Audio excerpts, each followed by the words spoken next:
So with that being said, we have key performance indicators in the fire department. Year to date, we're containing 86% of fires that get beyond the container to the room of origin.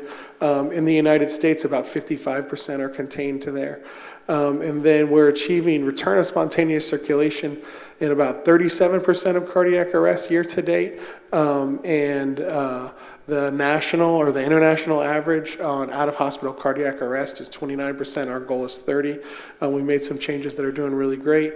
And then you can see we're not hitting that 7 minutes or less goal. The airport fire station usually misses by close to 20 or 25 points every quarter. And so that kind of drags us down. Out of the other 5 stations, usually we'll see one station, one shift, it kind of moves around, or 1 or 2 that miss, and then the rest are right there.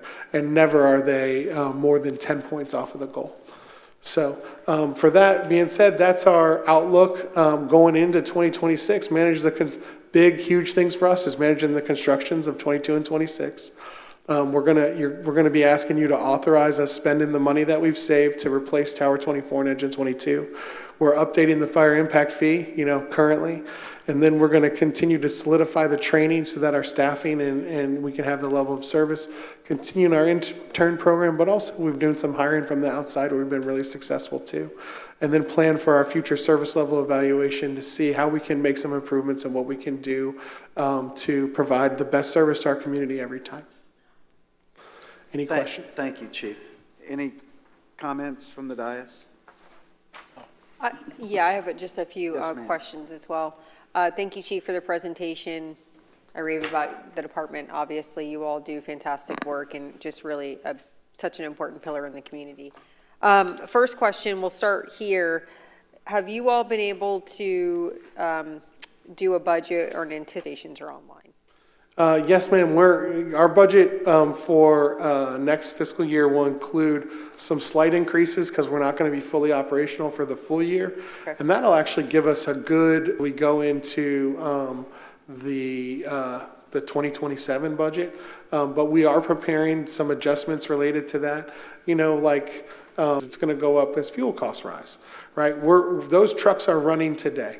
They're just not, and actually we might do better because we'll be closer to stuff. But our budget is already submitted, so you'll see some, increases on things like station supplies. And we've got some increases to our EMS supplies.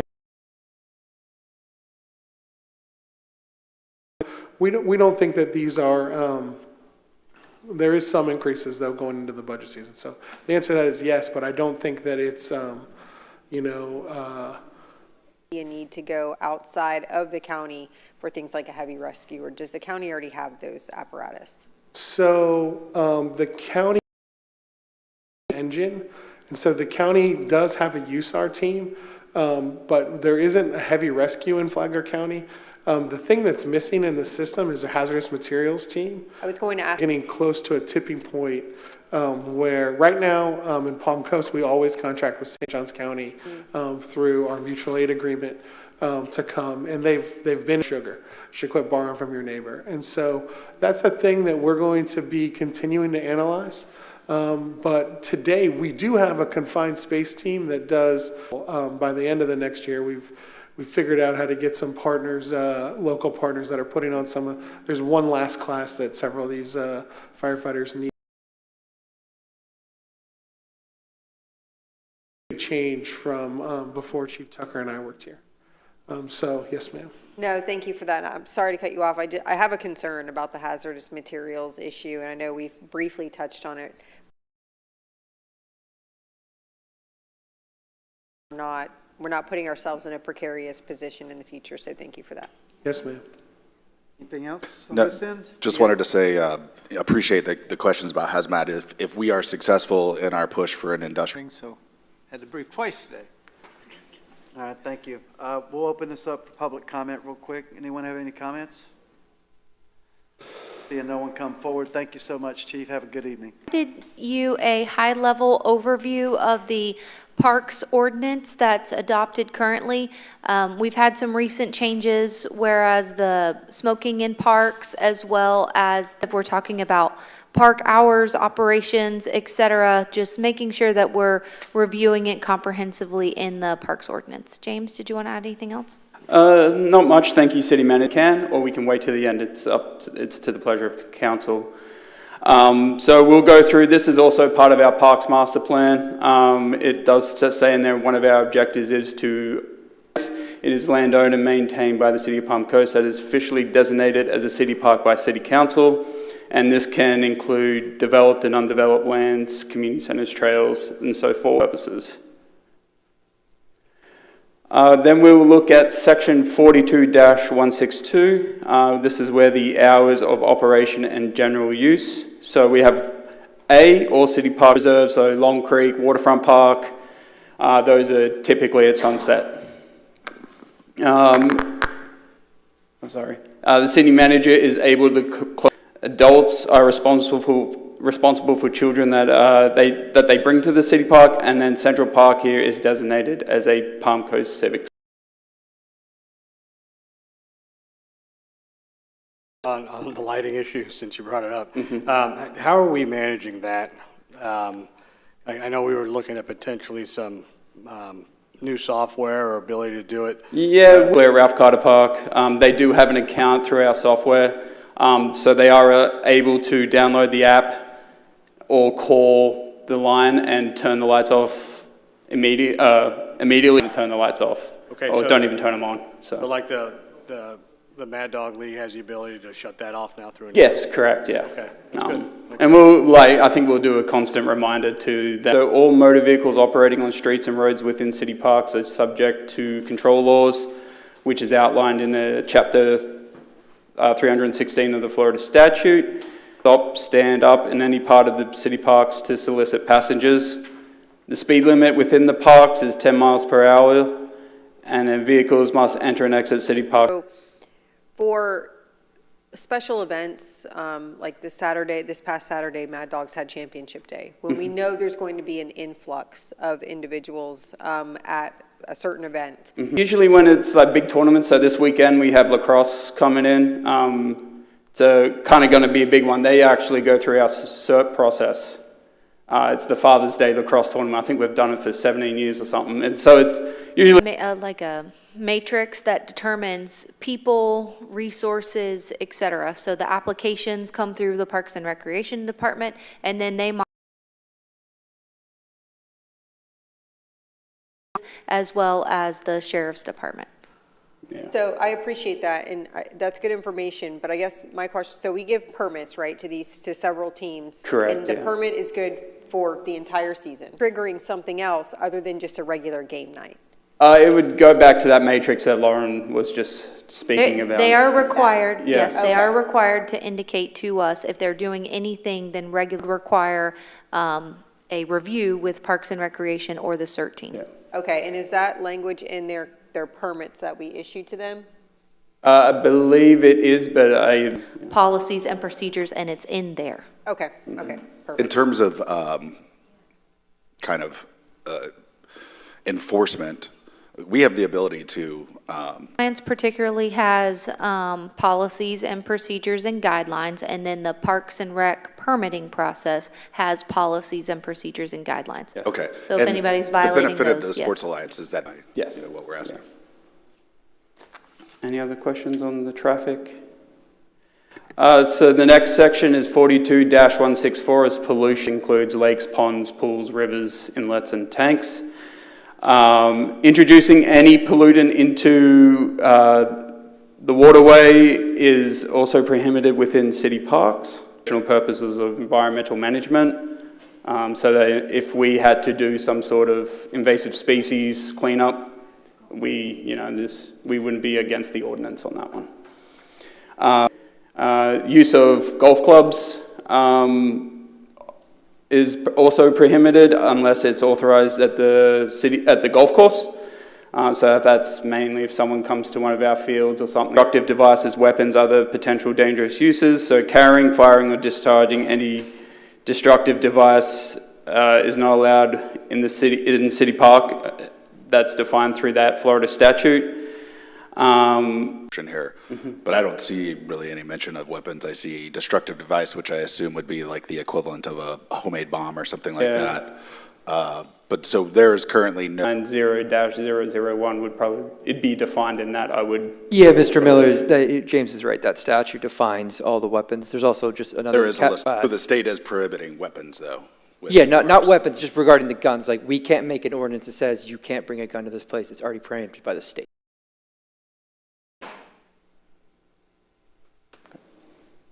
Any other questions? So section 42-167, hunting, wildlife preservation to catfish would be cast nets, is not allowed in any publicly owned body of water within a city park. And then the use of trout lines to catch fish is not allowed in any publicly owned body. Wells into a city park is not permitted. And then the city may issue permits for activities that would normally be restricted under section of these activities to serve environmental stewardship. Just one question. If you had some kind of hunt or people capturing the hogs on park area, that would come under that F, right? F, yeah, yep, I would. That hasn't happened as far as you know.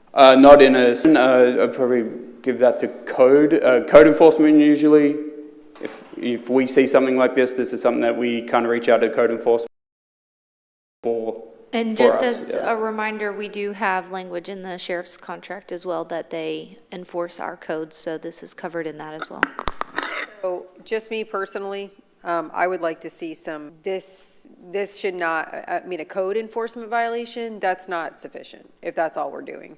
So I don't know what else we can do, but I would ask for consensus from council to look. They can be automatically trespassed from the park. I know you want more than that, but that is kind of like the trespass, yeah. initial response, is that they get a trespassing right away and they're not allowed to go to the Right, park. I mean, this probably doesn't care. I mean, I would imagine they don't really care if they get no trespass from a park. Yeah, I mean, you trespass them and then maybe they come back next week.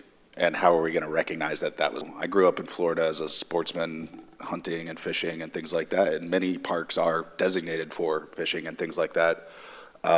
Is depicted here. So obviously, endangered animals and things like that are something that we should protect. So I'm not really sure where. That's one thing, but I mean, once you violate these rules, to me, that you're doing something obviously now that's not permitted under what we're talking No, I about. agree. That I would want to change anything here, having not really thought about it too much.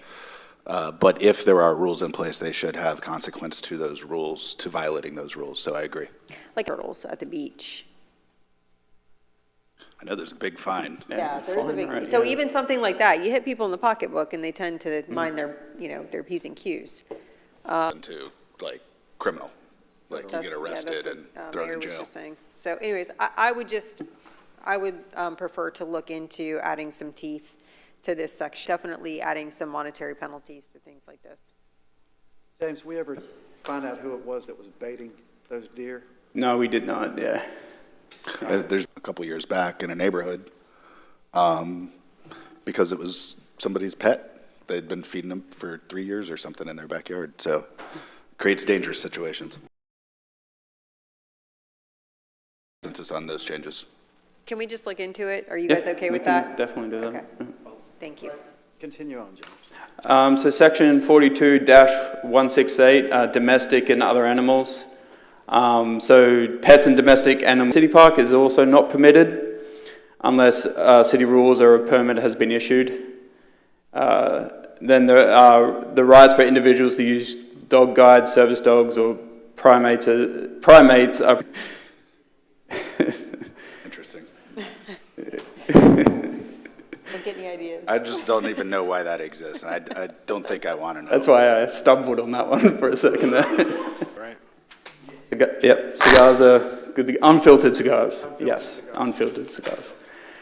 So section 42-170, so trespass, including use of portable cooking equipment, is not permitted in a city park unless they are designated areas.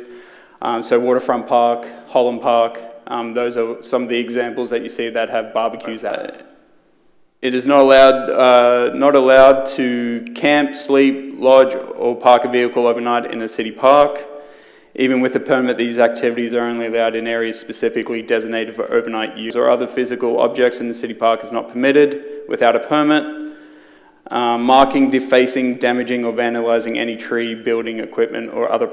Section 42-174, noise and related conduct. So playing a musical instrument, using audio amplification system, or engaging in any activity that creates a nuisance or disturb. 2-175, peddling and distribution of materials. So engaging in any commercial activity, including selling goods or services issued by the city. Question on that one. Does that include campaigning? No? No? Okay. Thank you. Is that for, yeah, solicitation? If it's not, it's not, but I was just a question. Section 42-176, damaging, defacing, tampering, or removing any structure, facility, sign, equipment. 42-177, interfering with personnel and park operations. So it is not permitted to interfere with or obstruct any law enforcement officer or city employee, or are not engaged in recreational activities consistent with park intended use is prohibited as well.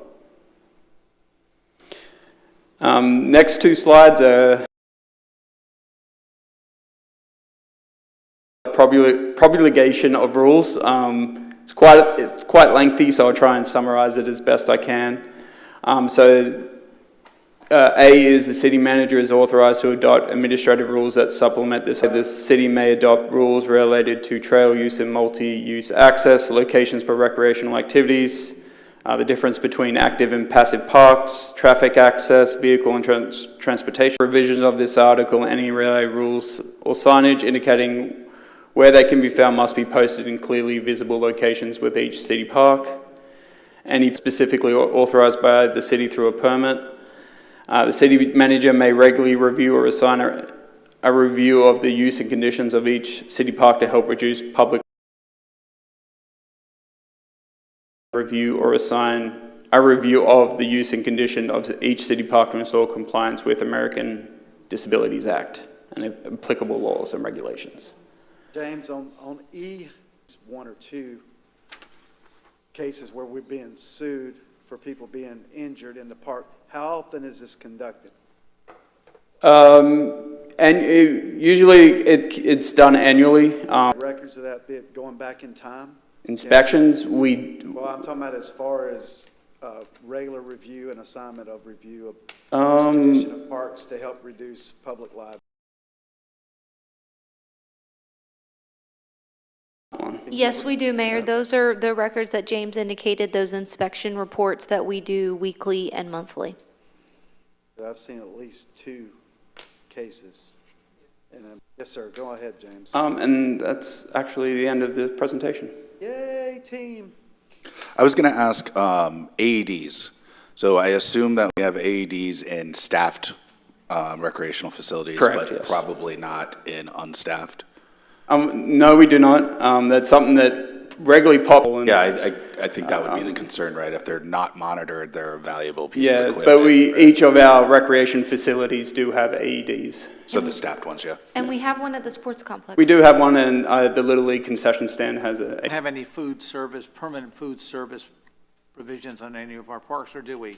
For instance, Captain's Barbecue at Bing's Landing would be an example, that kind of thing. We don't, Southern. Is that what you? well, like a restaurant. Yeah, we have one at the Southern Rec Center and one at the golf course. Of course, the golf. Redefined and Loopers, yeah. And Loopers. Refined.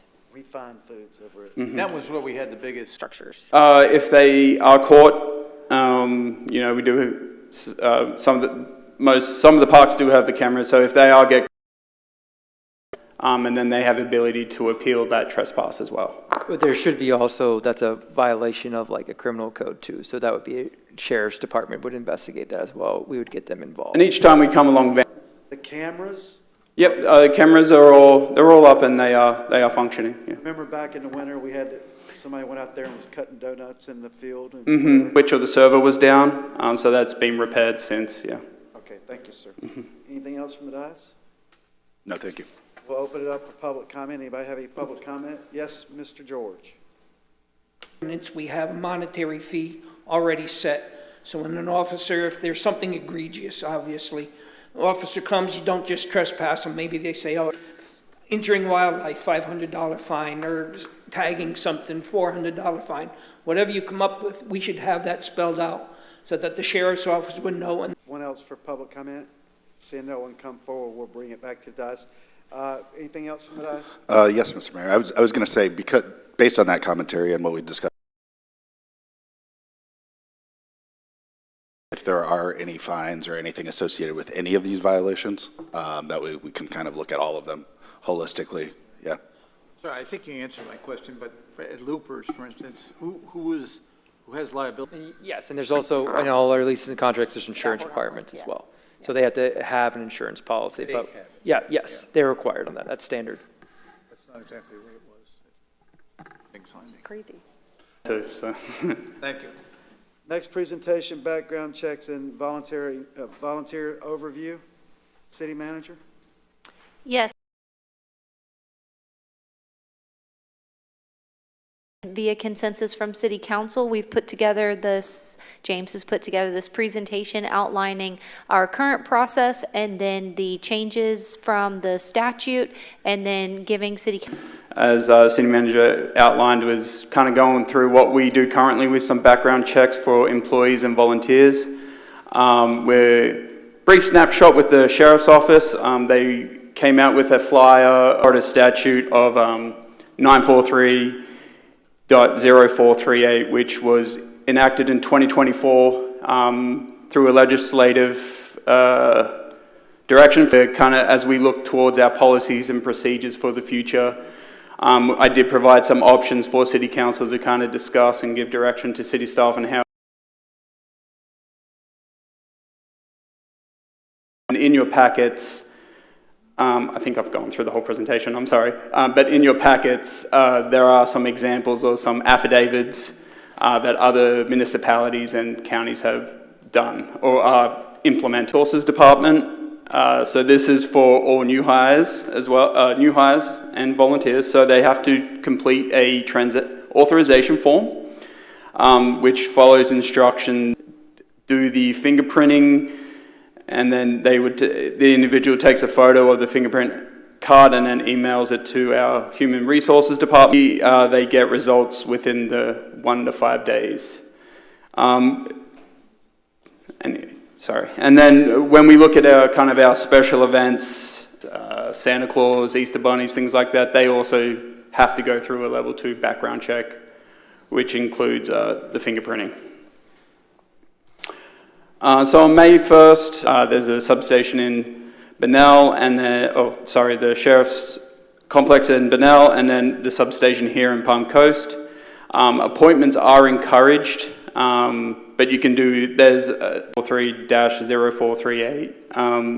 So this requires that all independent sanctioning authorities are required to in 2024. And then in 2025, this year, the requirement got moved back from July 1st of 2025 to July 1st of 2026. Required for each current and prospective athletic coach. The sanctioning authority may not delegate their responsibility to the individual team.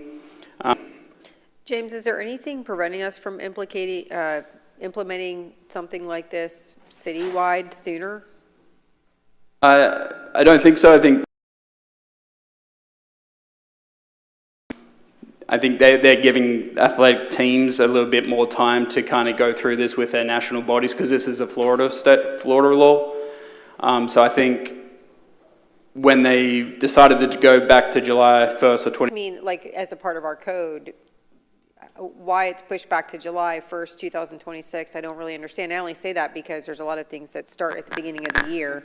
So why we couldn't implement the whole legislative process if it's going to hit in July anyways, but are we going to have to update our code to be consistent with this, Marcus? James, do we have anything that is currently in our code that? No policy or organization they go through to do background checks, but specifically we have, that's really all we have at the moment. So then we just have to update that to be consistent with this. Yeah, but it kind of comes in the options webpage slide as well. So I can get to that really quickly. So just kind of some definitions. So an athletic coach is authorized by an independent sanctioning authority is a private non-governmental entity that organizes, operates, and coordinates a youth athletic team in this state. So here is... James, just one question. This is an annual, someone's criminal background could change in the course of a year. So here are kind of some of the options that we thought we could provide council for your direction. So option one would be to annual permit process. So as they request fields, this would be part of their, along with their like insurance packet. There were a different couple of options in there. So it was, forgive me if Martin County required a signed affidavit, but they also had in their individual names to be. So in their application, they would, in this situation, they're listing by name each person that passed. Yeah, it was. Yeah, I think it's Martin County. I wish I could bring it up and show you. And they specifically had names of each individual. Just going off some numbers we got from Sport Alliance, we have quite, volunteers were included too, so we have quite a lot. National organizations, Yeah. due to insurance purposes, they make all volunteers, including coaches, anybody that's going to have any direct interaction with children, go through that. With these organizations is not consistent. Different organizations have different disqualifying factors of what comes back from the background check. And so part of that concern is, like a national organization like potentially like a brandishing a weapon charge, but it's not against a kid, then not a problem, right? It doesn't trip the disqualifying factors, which is a concern. Yeah, there's a lot of different things that you could look at as thresholds that would disqualify a person or make you at least question why they should be, interfacing with children in our community. So I've kind of dug into this a little bit. This is something that I'd looked at for a while. So things I'd be interested in seeing above and beyond what the state is requiring includes specific violence and drug crimes. There is, and this would kind of mirror city policy for hiring as well. There's sections in there that have similar language. You don't want to exclude somebody that did something 18 years ago that now has cleaned up their life and is contributing to kids' sports, youth sports, and now you're like, hey, get out, you can't help anymore. Interested in kind of having mirroring language in this as well. That kind of matches what our city policy is for hiring. I did look at the way I talked to Flagler Schools, so add cost to the city by, us paying for background checks and things like that. So just trying to look at what other people do. And in this case, if we were going to administer it ourselves, I would check things, right? So we can ask for these records and make sure they're all matching up at any given time so that we're keeping them honest. And that, if there's a discrepancy found, in one The permit or something like yeah, that. yeah. So that gives it the teeth that they know that they have to abide by this and ensure. We do, even with Sport Alliance, we do have some people that aren't. I would say this would be for all permits for all fields. Yeah, so, yeah, absolutely. And I think that spot check, we definitely need to be watching that and requiring that they don't have that type of background, and then affidavit with the ability to check, as well. First, I don't think we should be paying for these. Would it be too burdensome to have, when they turn in the affidavit, to have them also turn in proof of the background check? So whatever that paperwork is. And it was kind of like a signed letter from the clearinghouse or whoever did it for them, saying that, hey, all these volunteers and coaches passed their background screening. When we did installations, we didn't allow anyone on installation with a felony younger than 10 years. Any sex offense at all, period. I'd like to see that same criteria, but I'm also concerned with getting into privacy. If you have them turn in, NCIC is very, and I don't know, Chief back there could probably, sometimes you see stuff on NCIC, the legal ramifications of pegging someone for, say, having a drug addiction or being arrested for drugs 5 years ago and you won't let them coach Little League. You're with requiring sports organizations to sign affidavit by name listing the volunteers or the coaches. That's about as far as I would go. And I certainly don't want the city having they charge, is it like $10 or something like that? For background checks? It's here on the slide. It's $60 to And this was, $105. yeah, this was, Yes. Their schools said their level 2 was costing them extra cost here. Just real quick, Mr. Mayor, Mark Sturbridge. That fee is actually to a third party that helps do the certification, so when the certification comes back. Sir, I appreciate that. Yeah, I wouldn't get in the weeds with it as far as, liability is concerned. Yeah, I would be fine with a list of names as well. That's why I was asking. I don't know what that documentation would look like. Is we're going to use to disqualify individuals is, I think we have to keep in mind that we're talking about coaches that are mentoring our young people, some of them who are coming from who have a past history of drugs if it was, 10 years ago. So I think as a policy, we need to figure out what we think is appropriate, do perhaps the same thing for others. Agreed. I don't want unintended consequences here, I want to just make sure that people that have a recent history Right. of bad behavior are not the In the level 2